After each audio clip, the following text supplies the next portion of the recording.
नवरात्र की कथा। प्राचीन समय में राजा सुरथ नाम के एक उदार और साहसी राजा थे।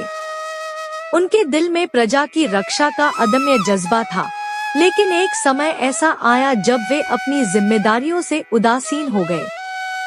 परिणामस्वरूप पड़ोसी राजा ने उन पर चढ़ाई कर दी।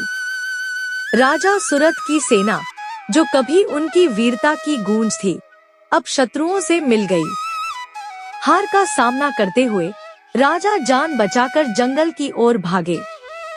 जंगल में एक बनिया था जिसका नाम समाधि था। वह अपनी पत्नी और संतान के दुर्व्यवहार से दुखी होकर वन में निवास करता था। एक दिन उसकी मुलाकात राजा सुरथ से हुई। दोनों के दिलों में गहरी उदासी थी, लेकिन उन्होंने एक दूसरे से बातचीत की।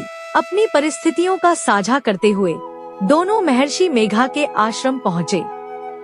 महर्षि ने उनकी कहानी सुनकर कहा, आपके मन की शक्ति ही आपकी नियति को बदल सकती है। राजा सुरथ ने महर्षि से पूछा, हे महर्षि, देवी कौन है? उसका जन्म कैसे हुआ? महर्षि ने उन्हें ध्यानपूर्वक सुनाया कि कैसे भगवान विष्णु के जागने पर देवी ने राक्षसों का संहार किया। यह सुनकर राजा के मन में देवी के प्रति श्रद्धा जागी। महिषासुर और इंद्र का संघर्ष सुनकर राजा सुरथ का हृदय एक अजीब सी हलचल से भर गया। महिषासुर के आतंक के सामने देवताओं की हार और देवी के अवतरण की कथा ने राजा के मन में साहस भर दिया। उन्होंने महसूस किया कि संघर्ष और विजय के बीच की कड़ी देवी की शक्ति है। महर्षि मेघा ने बताया कि देवी की शक्ति अनंत है। जैसे ही राजा सुरथ और बनिया ने नदी किनारे जाकर देवी की तपस्या की, उनकी समर्पण और दृढ़ता ने देवी को प्रसन्न किया। 3 वर्षों की कठिन तपस्या के बाद देवी प्रकट हुई। उनके चेहरे पर मुस्कान और आशीर्वाद का प्रकाश था।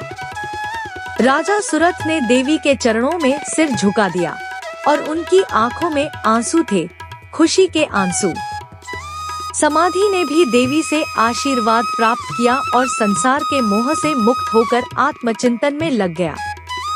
राजा सुरथ ने शत्रुओं पर आक्रमण किया और विजय प्राप्त की, अपने वैभव को पुनः हासिल किया।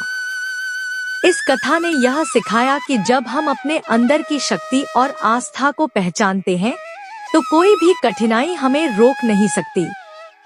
देवी की कृपा से ही सच्ची शक्ति मिलती है और सच्चे दिल से की गई प्रार्थना कभी व्यर्थ नहीं जाती।